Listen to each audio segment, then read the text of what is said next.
রাসূল করিম সাল্লাল্লাহু আলাইহি সাল্লামের পুরো জীবন জুড়ে যুদ্ধ সংগ্রামে ভরপুর ছিল। এজন্য অনেক ইসলাম বিদ্বেষীরা তাকে যুদ্ধবাজ নেতা হিসেবে আখ্যায়িত করে, নাউজুবিল্লাহ। এ ব্যাপারে আমাদের বক্তব্য কি হওয়া উচিত? খুবই গুরুত্বপূর্ণ প্রশ্ন, এবং বিশেষ করে আহ, সমকালীন যে আপনার যুদ্ধ বিগ্রহ চলছে, এই প্রসঙ্গতে এসে অন্তত এটা আরো বেশি প্রাসঙ্গিক হয়েছে। প্রথম কথা হলো, নবী করিম সাল্লাল্লাহু আলাইহি সাল্লামের পুরো জীবন জুড়েই যুদ্ধ সংগ্রাম করেছেন তিনি। এটা পুরোপুরি সঠিক নয়। সংগ্রাম করেছেন সেটা সঠিক, কিন্তু যুদ্ধ করেছেন পুরো জীবন জুড়ে এটা সঠিক নয়। কারণ নবী করিম সাল্লাল্লাহু আলাইহি সাল্লামের 63 বছরের জীবনের শেষ 10টি বছর, বিশেষ করে মদিনা হিজরতের পর তার উপরে যুদ্ধ চাপিয়ে দেয়া হয়েছে। মক্কায় তিনি যে 53 বছর বয়স পর্যন্ত অবস্থান করেছেন, এই বয়সের মধ্যে যুদ্ধ তো দূরের কথা, তার প্রতি আরোপিত জুলুম, অবিচার, এগুলোর প্রতিকারও তিনি সেই অর্থে পান নাই, বা সেটার জন্য তিনি সেরকম কোনো উদ্যোগই গ্রহণ করেননি। আল্লাহ তাকে সে অনুমোদন দেননি। তিনি শুধু সবর করেছেন মক্কার এই পুরো 53 বছর পর্যন্ত বয়স পর্যন্ত, পুরো সময়টাতে, বিশেষ করে নবুয়াত এর দায়িত্ব বুঝে নেওয়ার পর থেকে নিয়ে তার হিজরতের আগ পর্যন্ত এই পুরো সময়কালটা তিনি শুধু সবর এবং সবর এবং সবর করেছেন।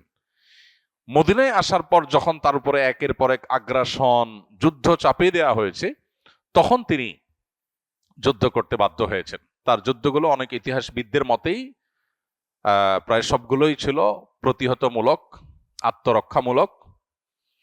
আর যেগুলো তিনি করেছেন সেই যুদ্ধগুলোতে তখনকার আমলের যুদ্ধ যেভাবে হতো সেভাবেই যুদ্ধগুলো হয়েছে, কিন্তু সেই যুদ্ধগুলোতেও মানুষের জীবন, মানুষের প্রাণ যাতে কম যায় সেজন্য তিনি সর্বোচ্চ সচেষ্ট ছিলেন।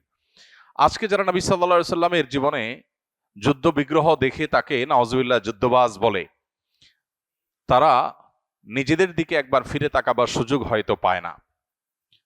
প্রথম এবং দ্বিতীয় বিশ্বযুদ্ধে সাকুল্যে প্রায় 90 থেকে 100 মিলিয়ন মানুষ নিহত হয়েছে, এবং এটা কারা করেছে? মুসলমানরা নিশ্চয়ই করে নাই। এছাড়া যত বড় বড় যুদ্ধ বিগ্রহ হয়েছে, মিলিয়ন মিলিয়ন মানুষ মারা গেছে, তার প্রায় সবগুলোর সাথে, দু একটা বিচ্ছিন্ন থাকতে পারে, এর বাইরে প্রায় সবগুলোর সাথে অমুসলিমরা, যারা আজ মুহাম্মদ সাল্লাল্লাহু আলাইহি সাল্লামকে নাউজুবিল্লাহ যুদ্ধবাজ বলে আখ্যায়িত করতে চায়, তারাই মূলত জড়িত। যাদের একটা বোমার আঘাতে এখন শত শত হাজার হাজার নিরস্ত্র সাধারণ বেসামরিক মানুষ পিষ্ট হয়ে যাচ্ছে, তারা কি জানে যে মুহাম্মদ সাল্লাল্লাহু আলাইহি সাল্লামের জীবনের 27টি যুদ্ধে অংশগ্রহণ করেছেন নিজে? এর মধ্যে সব যুদ্ধ মিলিয়ে সাকুল্যে উভয় পক্ষের, শুধু নিজের না, উভয় পক্ষের মোট 400 মানুষ মাত্র মারা গেছে। আজকে যেখানে একটি বোম বা একটা সামান্য আঘাত, একটা সামান্য অভিযানেই 400-র বেশি মানুষ মারা যায়, হাজার হাজার মানুষ মারা যায়, লক্ষ লক্ষ মানুষ মারা যায়। তো আজকের পৃথিবীর মানুষ যারা নিজেদেরকে সভ্য বলে দাবি করছে, তারা কোন মুখে মহানবী মুহাম্মদ সাল্লাল্লাহু আলাইহি সাল্লামকে, যার জীবনের 27টি যুদ্ধে সর্বসাকুল্যের 400 বেশি মানুষ মারা যায়নি, তাকে কিভাবে যুদ্ধবাজ বলতে পারে?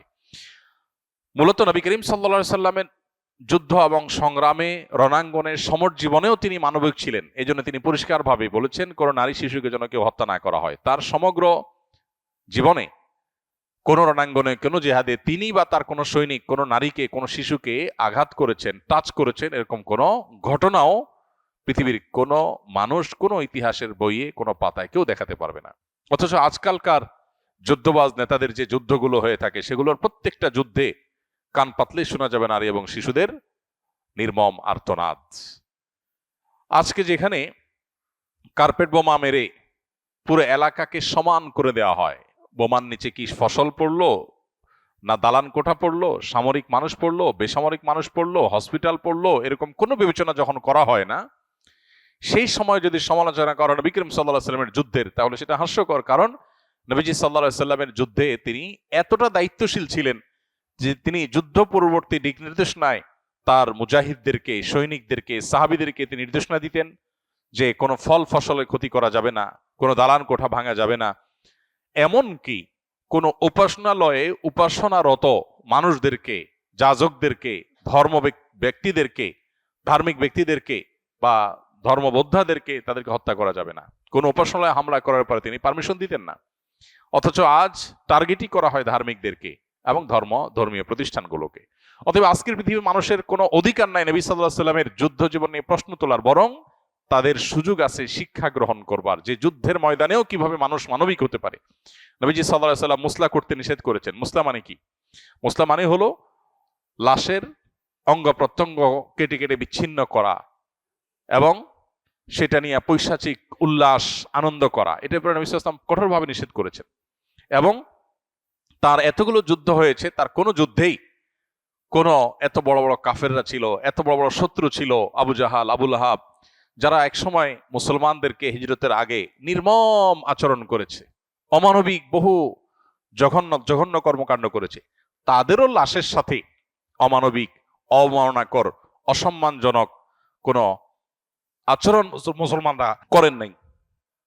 তো এই যে মুসলমানরা সেই সমস্ত আবু জাহাল, আবু লাহাবের মতো এই ধরনের মানুষদের সাথেও এরকম কোনো নির্মম আচরণ করেননি। এখান থেকে পরিষ্কারভাবে বোঝা যায় যে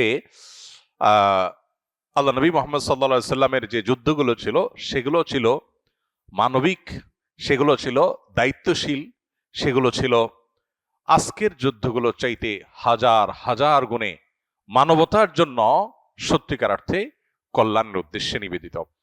নবী করিম সাল্লাল্লাহু আলাইহি সাল্লামের যুদ্ধগুলো আজকের জীবনের যে সমস্ত যুদ্ধগুলো, আজকের পৃথিবীতে যে সমস্ত যুদ্ধগুলো পরিচালিত হয়, এগুলোর মতো ছিল না। এগুলো হয়ে থাকে সাম্রাজ্যবাদ প্রতিষ্ঠা করার জন্য, কর্তৃত্ববাদ প্রতিষ্ঠা করার জন্য, খবরদারি প্রতিষ্ঠা করার জন্য, জমি দখলের জন্য, দেশ দখলের জন্য। নবী সাল্লাল্লাহু আলাইহি সাল্লামের যুদ্ধগুলো ছিল হলো আত্মরক্ষার জন্য, জুলুমকে নিপাত করবার জন্য, তিনি নিজের সাম্রাজ্যকে বিস্তার করবার জন্য যুদ্ধে সংগ্রামে লিপ্ত হন নাই। অতএব তার যুদ্ধ এবং এখনকার যুদ্ধগুলোর ভিতরে আকাশ এবং পাতাল তফাত। যারা তাকে সমালোচনা করে হয় তার সম্পর্কে ভালো জানে না, নতুবা তারা নিছকই তাদের বিশ্বাসগত যে অন্ধত্ব আছে সেই জায়গা থেকে তারা সমালোচনা করে। মুহাম্মদ সাল্লাল্লাহু আলাইহি সাল্লাম তার যুদ্ধ জীবনের কমন একটা রীতি ছিল যে তিনি কখনো সম্মুখ যুদ্ধেও আগে যুদ্ধ শুরু করতে পছন্দ করতেন না, বরং প্রতিপক্ষ যুদ্ধ করলে তারপর তিনি শুরু করতেন। এটা দায়িত্বশীলতার ব্যাপার। ঠিক একইভাবে নবী করিম সাল্লাল্লাহু আলাইহি সাল্লাম সচরাচর প্রত্যেকটা যুদ্ধক্ষেত্রেই তার সাহাবীদেরকে নির্দেশনা দিতেন যে তোমরা যুদ্ধ শুরু করার আগে শেষবারের মতো হলেও শত্রুপক্ষকে আহ্বান করবে শান্তির এবং নিরাপত্তার পথে আসার জন্য। তারা যদি মানে তো ভালো, যদি তারপরও তারা ডিনাই করে তাহলে চূড়ান্তভাবে তোমরা যুদ্ধে লিপ্ত হবে। এতগুলো লেয়ার, এতগুলো ব্যারিয়ার পার করে তারপরে যুদ্ধে লিপ্ত হলেও সেখানে যাতে কোনো অমানবিক আচরণ করা না হয় সেই ব্যাপারে তিনি সর্বোচ্চ সচেতন ছিলেন। আজকের পৃথিবী, পরিবেশ, নারী এবং শিশু, এই তিনটা বিষয়ে খুব কনসার্ন।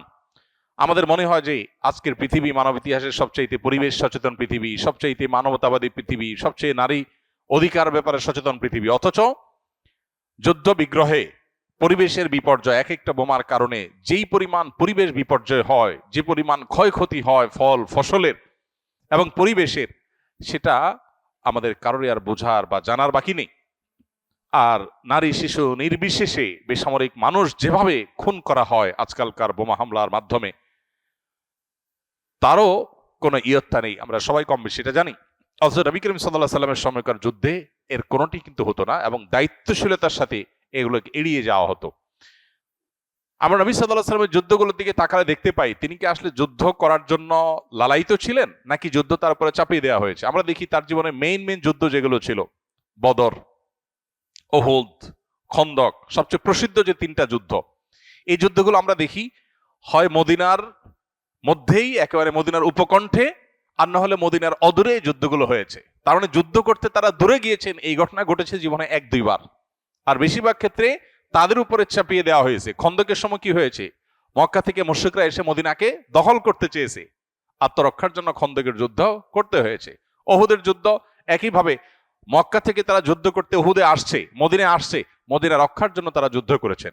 বদরের যুদ্ধ তাদের মক্কায় রেখে আসা সম্পদ, যেগুলো মক্কার মুশরিকরা জবরদস্তিমূলক রেখে দিয়েছিল, সেগুলো উদ্ধার করার জন্য যুদ্ধ করতে গিয়েছেন, সেগুলো উদ্ধার করার জন্য গিয়েছেন, অভিযানে, যুদ্ধের জন্য নয়। কিন্তু সেখানে গিয়ে যুদ্ধ পরিস্থিতি তৈরি হয়েছে, সেটাও কিন্তু মদিনার অদূরের, আপনার মক্কার তো চাই তুলনাতে মদিনার কাছে। তো সব মিলিয়ে নবী করিম সাল্লাল্লাহু আলাইহি সাল্লামের জীবনের জিহাদ আর আজকের যুদ্ধবাজ নেতাদের যুদ্ধ, এর সাথে আকাশ এবং পাতাল যত পার্থক্য তার চেয়ে বেশি পার্থক্য আছে, সেটা বোঝার জন্য শুধু আমাদের দরকার হলো সত্যিকারের ইতিহাস এবং সত্যিকারের ঘটনাগুলোকে জানা।